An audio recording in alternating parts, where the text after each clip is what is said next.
Welcome to our research writing and presentation class. Today we're going to be focusing on Unit 4, which is going to take us into a few details, not a lot, but we're going to be looking at capitalization, hyphenation, abbreviations, and how to use things like dashes. So very mechanical today, but I think we'll get over it very fast and very useful. I'm sure you've been writing before and you're thinking, hey, what are these things useful for? How do I use them? How do they fit into my writing? And again, this is not easy for native speakers because it's very detailed. People just don't know these things unless they learn them. And the only way to learn them is to sit down and study them, and most people don't have time to fool around with that. So let's do something simple first, and that is spelling. Now, as I've said, in this class we're focusing on American spelling, and the APA, of course, is the American Psychological Association, so they tend to focus on American spelling also, and then most of your journals will be using American spelling. So, of course, if you're a professor, if you're a teacher, if your person in charge, your department, your school, your library tells you you must use British spelling, then use British spelling. If you're in a European institution, then they may prefer the UK spelling if you're writing in English. But in this class, we're going to stick with the American one, and the APA also suggests that. So don't be angry at me about that. Okay. How do you check what is the American spelling? The dictionary that the APA recommends is Merriam-Webster's Collegiate Dictionary. So you can get that online, and in fact, they have a fantastic online app that you can use on your mobile phone or on your tablet. And if you get the paid version, they have lots of really great extras that I enjoy, like every day you learn a new word and you get some really deep information about words. So that's a really useful app to have on your phone. It doesn't play games and it doesn't make sounds. Well, actually, I think it does do a spelling game, but it's really, really great fun and super useful when you're writing your research. I'm always keeping mine next to me and opening it up when I'm trying to figure out a word.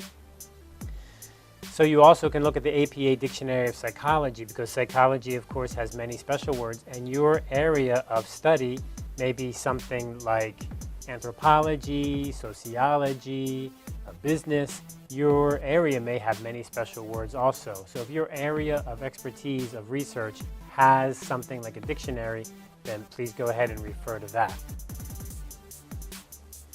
Latin or Greek origin words can be very troublesome, and there's a lot of them in science, that's for sure.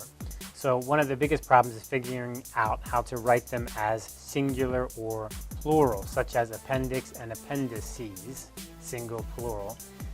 Cannulas, they're like little canals in the body, I think, like veins. Datum, data, this is one that always mixes me up. Phenomenon and phenomena. So how would you know all of those? Of course, the best way is to check the dictionary. Possessive and singular names can use an apostrophe like an S. Now, I'm sure you've done this before. And singular plural examples include things like this one here, Freud. Friedman Freud, who was a famous psychologist, right? So how would you write Freud, Freud's, or the Freuds? So the first one being the individual, Freud's theory. The second one being it belongs to a group of Freuds, like the whole family. So all of these Freuds together. So you change the location. In the first one there, we have the apostrophe S, and in the second one, S apostrophe. So I think you know how to do that because you use that in English sometimes. But here's some more example. If the name ends in an S, then you add the apostrophe S, like James's. But if it's a group of Jameses, like the family of James, then the family of James, that group would be James's, right? Because you're plural and then you're possessive. Watson, if it belongs to Watson, then it would be Watsons. And if it's a group of Watsons, then it would be Watsons. Skinners and Skinners. So Dr. Skinner's theories or the Skinners, meaning the group. So you do have exceptions to this, and this is the trouble with English, isn't it? That there's always exceptions. And here's some really great exceptions that will boggle the mind, such as Descartes. You can easily use Google Scholar and find other people who have cited that work to help you see how they cite it. It would be even better if you could use the journal you're targeting that you're sending to and follow the example they have.